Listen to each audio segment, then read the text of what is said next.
मेरे फ्लैट के बराबर वाले फ्लैट में एक आंटी रहती थीं, जिनकी उम्र 38 साल थी और उनके शौहर कई साल पहले वफात पा चुके थे। उनके 2 बच्चे थे जो अपने नाना नानी के पास रहते थे, जबकि वो आंटी अपनी ज़िंदगी अकेले गुजार रही थीं। बहुत पर्दादार, खुश मिजाज और अपनी दुनिया में मगन औरत थीं। मैं एक सरकारी मुलाजिम था। मेरी बीवी कुछ साल पहले मुझसे तलाक ले चुकी थी और बच्चे अपनी माँ के साथ रहते थे। मेरी जिंदगी भी तन्हाई में गुजर रही थी। आंटी का अंदाज, चाल और बात करने का सलीका मेरे दिल को छू जाता था।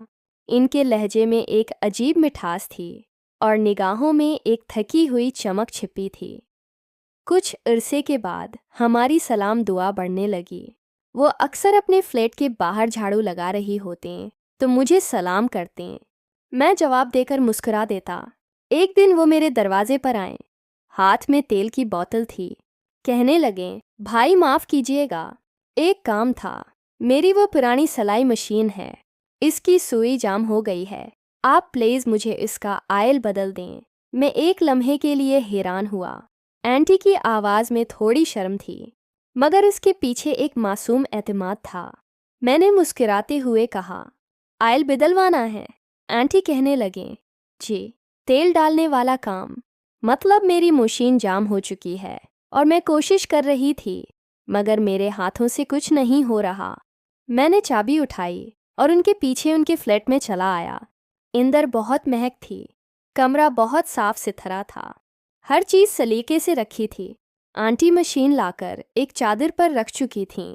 मैं बैठा, हाथ में कपड़ा लिया और आहिस्ता से सफाई शुरू की। मैंने कहा, ये मशीन बहुत पुरानी है।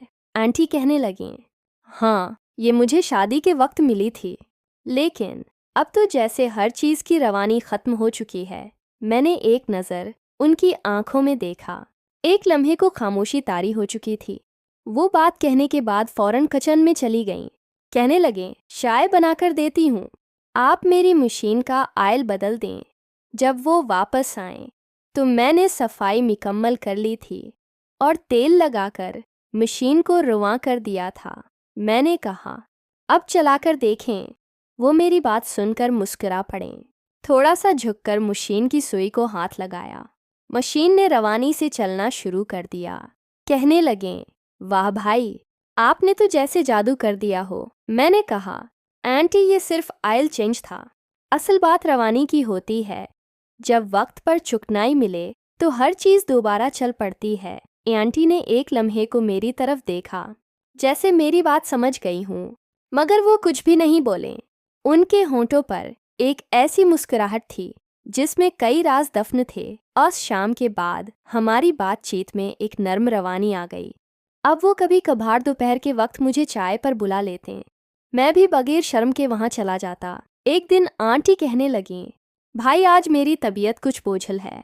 अगर आपको बुरा न लगे तो आप मेरे कंधे पर थोड़ा सा तेल मल दें। ऐसे लगता है जैसे कुछ जम गया हो। मैं आंटी की बात सुनकर हैरान हुआ, लेकिन मैंने कहा, जी, मैं मल देता हूँ। आंटी के लहजे में कोई शरारत नहीं थी, बस वही पुरानी आंटी थीं, अपनी दुनिया में मगन, मगर अंदर से तनहा थीं। मैंने तेल हाथ में उठा लिया। आंटी सोफे पर लेट चुकी थीं। इनके दावटे का किनारा कंधे से सिरक रहा था। मैंने उंगलियों में थोड़ा सा तेल लेकर इनके कंधे पर नरमी से मलना शुरू कर दिया। एक खामोशी थी और इस खामोशी में गहरी सांसों की आवाज़ थी। आंटी कहने लगीं, भाई, कभी कभी लगता है जैसे ज़िंदगी सिर्फ आयल चेंज मांगती है और सब कुछ फिर से चलने लगता है। मैंने उनकी बात में छुपी हुई थकन, तन्हाई और ख्वाहिश को महसूस किया था, और वो लम्हा हमेशा के लिए मेरे दिल पर नक्श हो चुका था। इस दिन के बाद आंटी की निगाहें बदल चुकी थीं। वो वही आंटी थीं, सलीके वाली, धीमी बात करने वाली, मगर अब उनकी नज़रें ठहर जाती थीं और कभी कभार झुककर कुछ छिपा भी लेती थीं, जैसे कोई अंदर की रोशनी छलकने से रोक रहा हो। एक दोपहर में दफ्तर से जल्दी वापस आया। गली में दाखिल होते ही दरवाजे पर आंटी खड़ी थीं। हाथ में छोटा सा डब्बा था। भाई, माफ़ कीजिएगा, मेरा रोम कॉलर अजीब आवाज़ निकाल रहा है। शायद इसका भी आयल बदलना है, मैंने मुस्कुराकर कहा। आप तो अब हर चीज़ की जिम्मेदारी मेरे कुंधों पर डाल रही हैं, आंटी कहने लगीं। आपके कंधे बहुत भरोसे वाले हैं। ये जुमला सीधा मेरे दिल पर उतरा था। वो शर्माती हुई वापस मुड़े और अंदर चली आईं। रूम कूलर कमरे के कोने में रखा था, पुराना सा था, वाकई आवाज़ कर रहा था। मैं उसे ठीक करने लगा। आंटी किचन में चाय लेने चली गईं। बर्तनों की हल्की हल्की आवाज़ आ रही थी।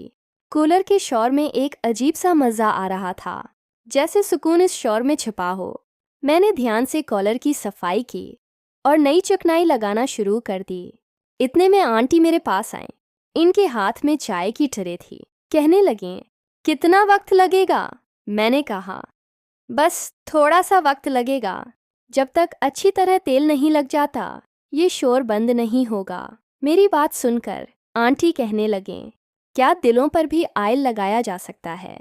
मैंने हैरान होकर उन्हें देखा तो वो मुस्कुरा रही थीं, मगर ये मुस्कुराहट किसी मजाक की नहीं, एक अधूरे सवाल की थी। मैंने कहा, दिल पर सिर्फ वही तेल लगता है जो नीयत से निकले और जो बगैर छुए वहां तक पहुंच जाए। खामोशी छा चुकी थी। कूलर बंद हुआ, पंखा रवां हो चुका था।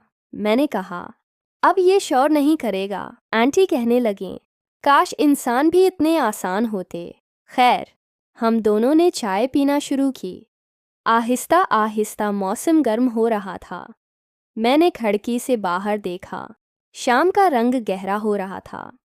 आंटी मेरी तरफ देखते हुए कहने लगीं, भाई कुछ दिनों से मेरी तबीयत खराब है। शायद जिस्म में नमी की कमी हो चुकी है। अगर आपके पास वक्त हो तो आज ज़रा मेरे पाँव पर तेल मल दें। यह जुमला आम होता तो शायद बुरा लगता, मगर वो इस कदर नरमी और सादगी से कह रही थीं कि इसमें कोई शरारत नहीं थी। बस एक औरत की तन्हाई जांच रही थी, जो अपने जिस्म की बेरूही को किसी के लम्स से जगाना चाहती थी, वो भी बगैर किसी लफ्ज़ी तजावीज़ के। मैंने सर हिला दिया। वो सोफे पर बैठ चुकी थीं। दुपट्टा अब भी मुकम्मल अंदाज में था। उन्होंने पाँव सामने किए। मैंने हल्के हाथों से तेल उंगलियों पर लगा लिया और उनके तलवों पर नरमी से लगाना शुरू किया। इनकी सांस की रफ्तार आहिस्ता आहिस्ता बदलने लगी। उन्होंने अपनी आंखें बंद कर लीं। कहने लगीं, आपके हाथों में बड़ा सुकून है। ऐसा लग रहा है जैसे मेरा जिस्म जिंदा हो रहा हो। आंटी की बात सुनकर मैंने कुछ नहीं कहा।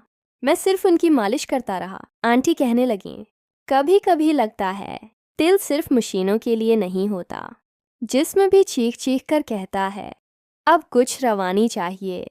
मैंने सिर उठाया। इनकी आंखों में नमी थी, लेकिन ये आंसू नहीं थे।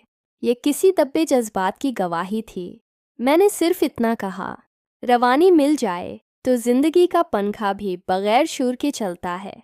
एक लम्हे को हम दोनों खामोश हुए, मगर इस खामोशी में एक माहदा तय हो चुका था, बगैर जबान के।